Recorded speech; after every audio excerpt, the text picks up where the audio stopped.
위로 또 사건의 수습에 만전을 기할 때입니다. 당연히 그에 이어서 또다시 이런 참혹한 사태가 벌어진 것에 대해서 왜 그런 사안이 벌어졌는지, 앞으로 이런 일을 막기 위해서 어떤 조치가 필요한 것인지에 대해서 당연히 사후 조치가 뒤따라야 되겠지만 현재로서는 일단 수습과 위로에 총력을 다할 때다라는 말씀을 드립니다.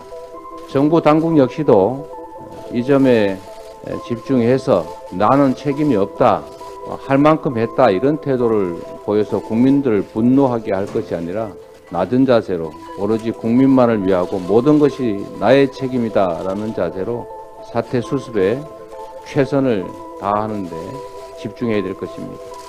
막을 수 있었던 예고된 인재라는 지역도 많습니다.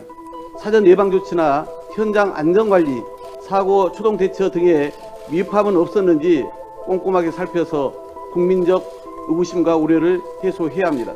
우선은 사고의 수습과 국민적 애도의 시간에 집중하면서도 당 대책기구와 국회 행정안전위원회, 서울시의회 등을 통해 사건의 진상을 제대로 밝히는 일에도 최선을 다하겠습니다.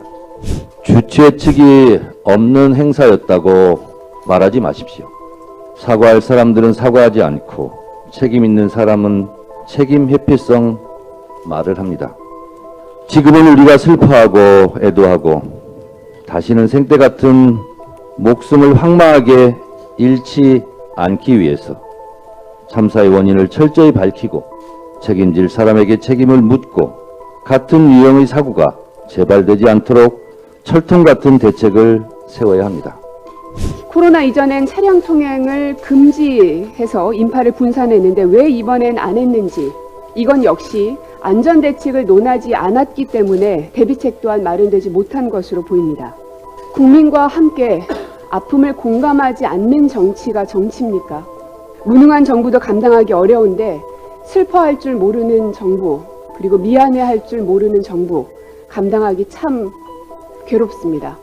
지금까지 드러난 바에 따르면 이번 참사는 막을 수도 피할 수도 있었던 인재라고 해도 무방할 정도입니다. 3년 만에 처음 사회적 거리 두기가 해제된 뒤에 열리는 노마스크 축제라 많은 인파가 몰릴 게 뻔히 예상되었고 경찰도 10만 명이 모일 것이라고 예상했습니다. 코로나 이전인 2017년도에도 20만 명의 인파가 몰렸지만 이러한 참사는 없었습니다. 예년만큼만 대비를 했더라도 충분히 막을 수 있었다는 뜻입니다. 그런데 이번에는 용산구청도, 서울시도, 경찰도 안전관리에 소홀했습니다. 서울시는 별다른 안전대책을 세우지 않았고 오세훈 시장은 외유 중이었습니다. 신속한 사고 수습과 치유 지원, 철저한 진상 규명과 재발 방지 대책 마련에 최선을 다하겠습니다. 이런 참사가 있는데 국가는 없었다. 이게 언론사의 제목입니다. 국가는 존재하지만 항상 참사 뒤에 존재했다. 이들의 죽음을 막을 수는 없었나? 폭 3.2m 죽음의 골목에 청년들을 앗아갔다. 압사당한 청춘들, 국가는 또 없었다. 그 작은 골목에 그렇게 많은 사람들이 있다면 어떻게 모를 수가 있죠? 이 국회의원들 같으면 다 그 자리에 나왔습니다. 그리고 지역 주민 다 나와서 보고 경찰들 다 나와서 저렇게 많은 사람이 저기서 저렇게 있으면 그 길 어떻게 터줘야 될지 대책 세워야 되는 게 너무 당연한 거 아니겠습니까? 6시 반 장면부터 어제 제보가 되어서 언론에 나왔습니다. 6시 반, 8시 반, 그리고 사고가 나던 그 시간까지 엄청난 인파에 도대체 용산구청은 무엇을 하고 있었는지, 그리고 경찰은 왜 그곳이 아니라 다른 곳에 있었는지 묻지 않을 수가 없습니다. 문득 노무현 대통령님의 말씀이 떠오릅니다. 비가 오지 않아도, 비가 너무 많이 내려도 다 내 책임인 것 같았다.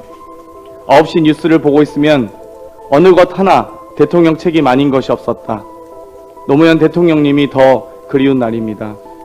갑자기 2022년의 대한민국은 도대체 왜 이렇게 참담하게 무기력해졌는지, 모든 국민이 의문을 갖는 이 질문에 반드시 답을 찾겠습니다. 이상입니다.